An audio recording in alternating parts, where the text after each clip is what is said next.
What's up, everyone? How's everybody's Thursday doing? Mine's doing pretty well. I can't complain.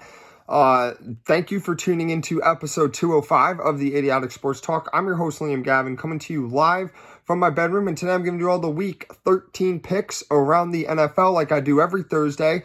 Last week, the picks were 8-8, 500 record, but we got to do better, and that's why we're here for Week 13. We're here to pick the correct winners and losers, and we're here to strive for greatness. So let's get started. We got Thursday Night Football kicking off, as my watch says, in just a few hours. And it's going to be the Seattle Seahawks traveling to Jerry's World to take on my Dallas Cowboys. This is a nice Thursday night matchup. You have the Cowboys, who are rolling right now, versus the Seahawks team, who's just down bad and desperate.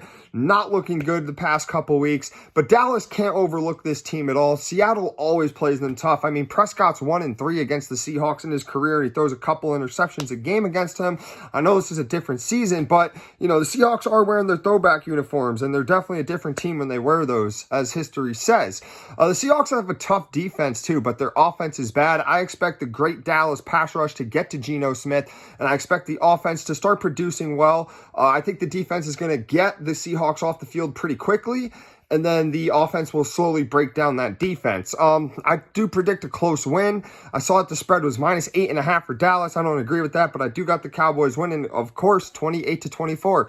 On to the Sunday games. We have the Colts taking on the Tennessee Titans. So two AFC South rivals meeting up for the second time this season. And in the first matchup, the Colts got the better of them. And I think the Colts do it again, in my opinion. They're playing good football, while Tennessee just is not. But the Titans can win this game, though. They usually split 1-1 every year. And if the Colts are caught lacking, I don't see why the Tennessee Titans can't win. But I do have the Colts winning a close one, 21-17. The next game, Atlanta Falcons take on the New York Jets. So Atlanta has a golden opportunity to really climb the rankings in their division with this win. It isn't a guaranteed victory, though, because the Jets have a good defense. However, their offense is absolutely garbage, and I don't see them doing anything against this really good Atlanta defense.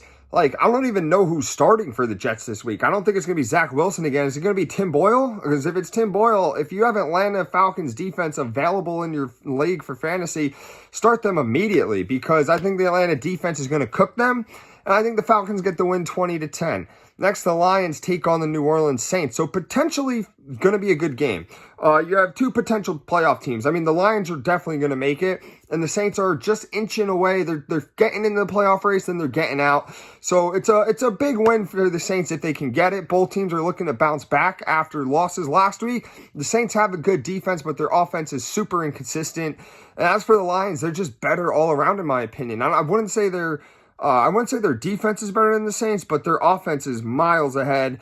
And I think the Lions are just going to bounce back. They're on the road, but I think they're going to thrive. They play in the Dome already, so I think they're going to play really well in the Saints Stadium. And I think the Lions are going to bounce back and get that 30-20 win. The next game on this slate is the Broncos taking on the Texans. So two teams that are 6-5, two teams that are hot and are now going to meet. And this is going to be a playoff atmosphere, because both teams are fighting for a playoff spot. It's very tough to pick a winner of this game. It could go either way. You have the C.J. Stroud extravaganza. The rookie has been balling out, but you can't forget that Denver has Russell Wilson also balling out. So it's going to come down to whoever I think makes the least mistakes. And can C.J. Stroud overcome a great Denver defense that has not been giving up a lot of points or yards over this 5-game win streak that they have?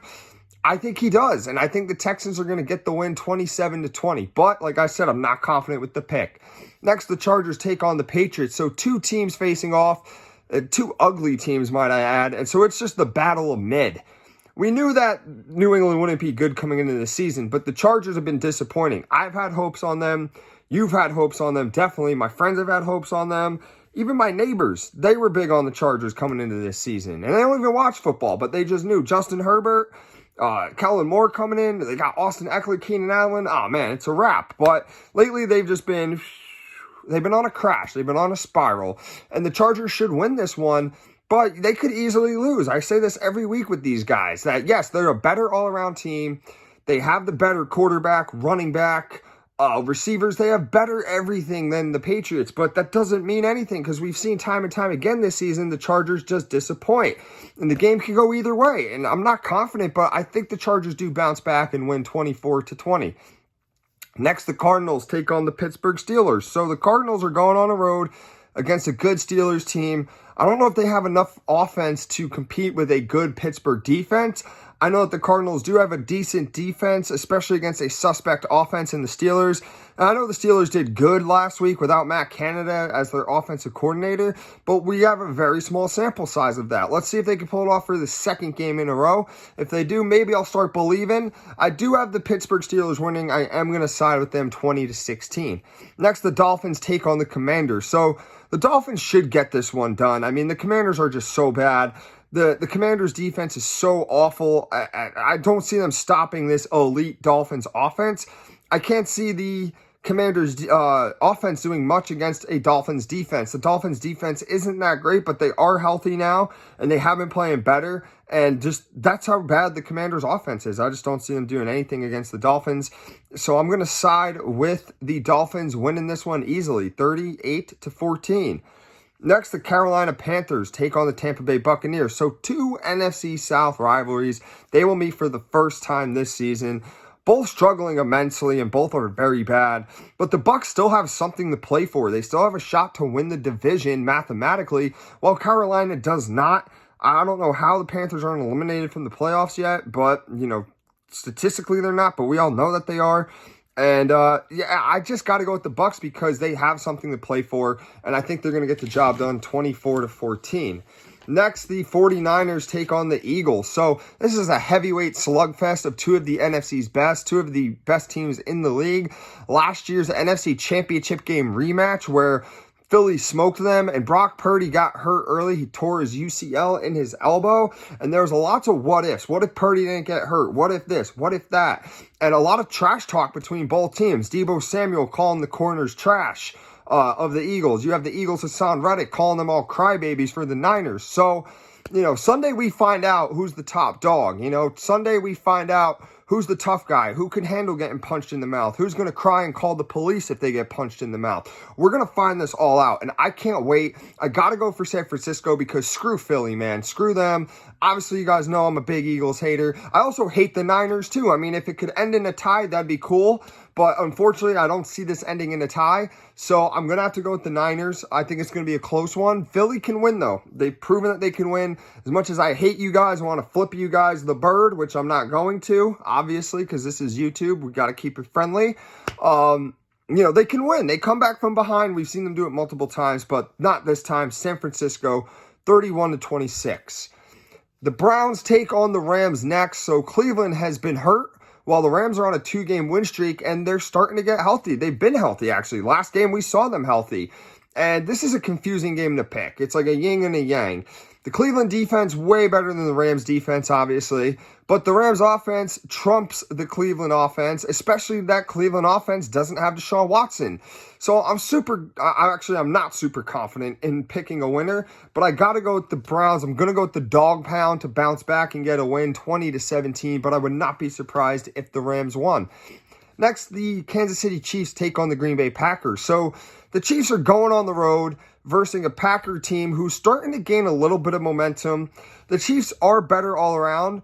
They could be on upset alert, but I certainly don't see it because I think that the Chiefs offense is going to move the ball against this Green Bay defense, and I think that the defense of Kansas City, which is a top 5 unit, by the way, is going to force some turnovers off Jordan Love, and et cetera, et cetera. However, Jordan Love and the Packers can win if Jay Love does not commit any turnovers. We've seen the last couple of weeks that they've won. He's been very good protecting the ball. But I do have Kansas City winning this one 29-16.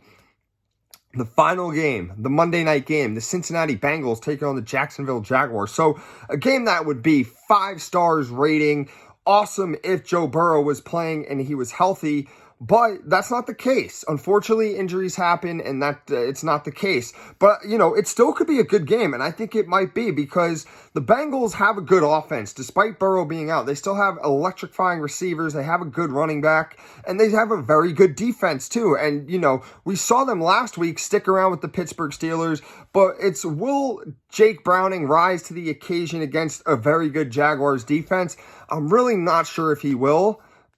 He can do it, but I just don't see it.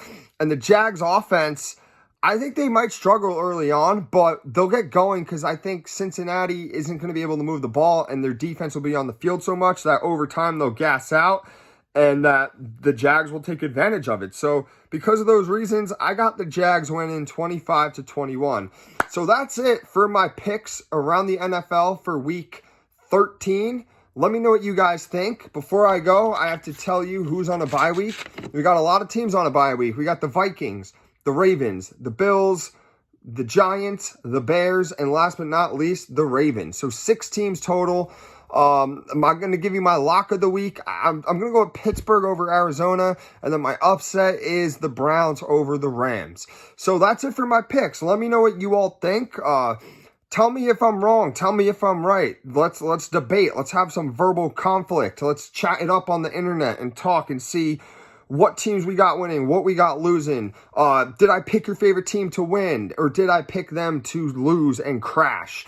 Let me know. Let me know your guys' lock and upset. Love the communication. Love talking to people, especially about sports. So, yeah, like I said, just let me know. Remember to subscribe to this exact YouTube channel. Follow my Instagram page up above as you see posted. And remember to enjoy some football. It's going to be an awesome week.